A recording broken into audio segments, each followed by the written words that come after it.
Morning, everyone. What if I told you that perhaps the greatest shot of my life was with a 6.5 Creedmoor, and I'm not even gay? Today I'm going to tell the story. Goes back to about 2019, I guess. I get a call from my stepbrother. He's in the firearms business at the time. And he texts me. It's just a simple text message, says, sighting in a rifle, got food. And I'm like, I'm in. So after work, I head out to the shooting range. And sure enough, he's there. And it turns out he's sighting in a Savage rifle, probably a Vortex scope. I don't really remember all the details.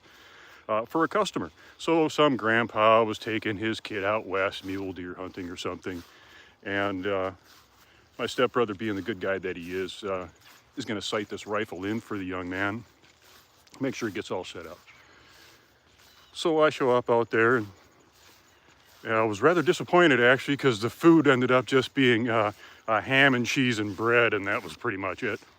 So I'm sitting there having kind of a crappy sandwich, and he's sighting in this rifle.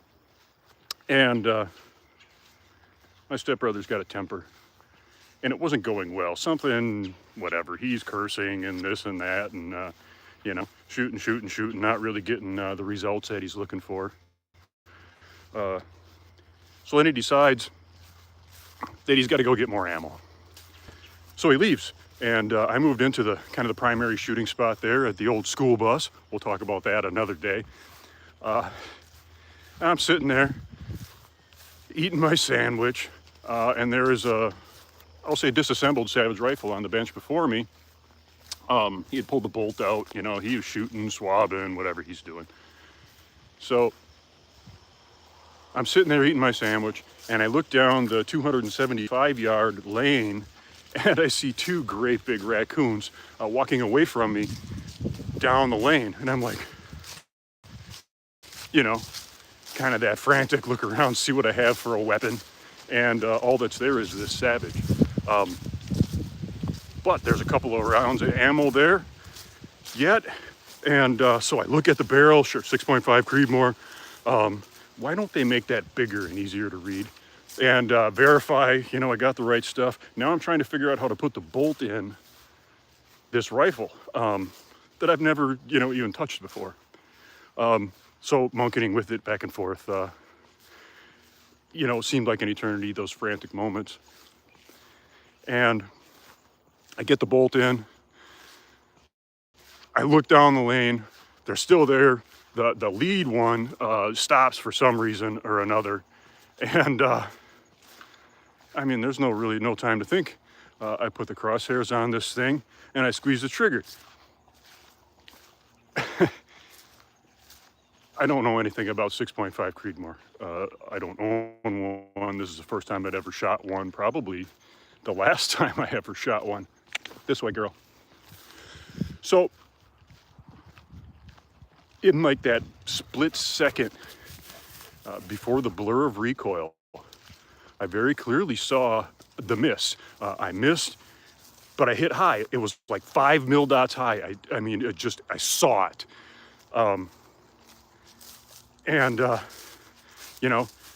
Eject the round. I'm just single shot loading, manually loading rounds into the chamber. I take another round, put it into place. I look back down the lane.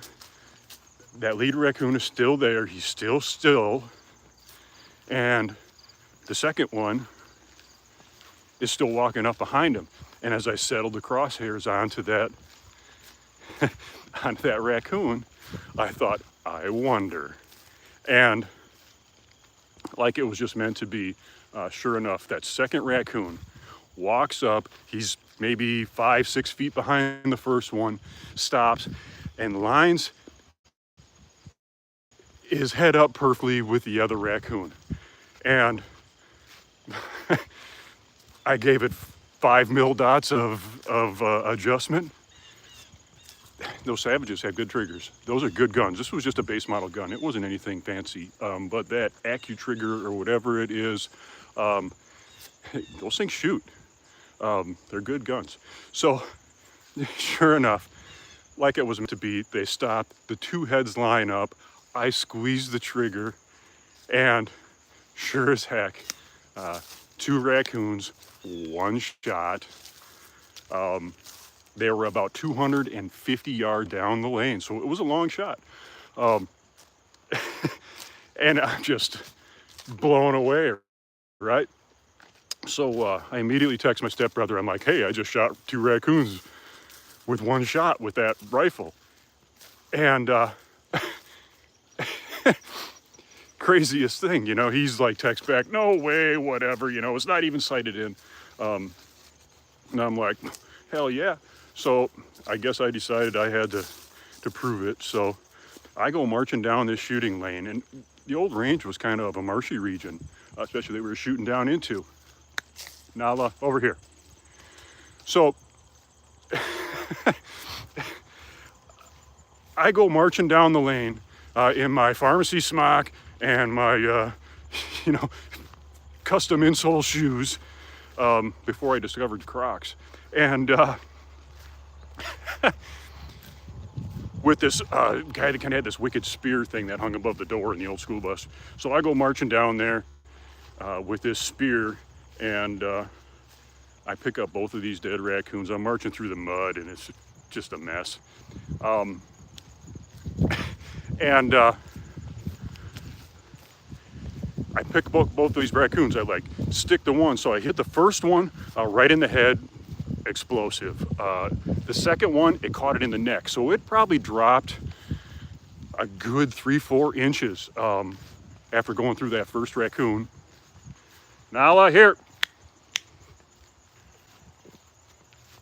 So I impale him on the end of this spear, and this is like this black synthetic stock thing, like made for killing zombies or something, I don't know. And so I got these two raccoons on the end of the spear, and I'm like laboring under the weight of these things right out on the end of that. They're probably a couple of, you know, 14, 15 pound raccoons.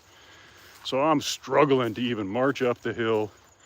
I get them as far as the 100-yard spot where we, you know, put dead critters and stuff, and left them there. And yeah, 6.5 Creedmoor, about 250 yards, two raccoons, one shot, unbelievable. Don't really know much about that caliber, but it seems fast. It must be fast, because I clearly saw that bullet strike, you know, in that blur of recoil. So pretty cool. Well, anyway, figured I'd share a story on today's walk. Heard her coming. And thanks everybody for joining. I don't know what this is all about, but I sure appreciate everyone that helped me get to this point, and want to thank everyone for your subscriptions, and you know, like and share, and cover 6, guys.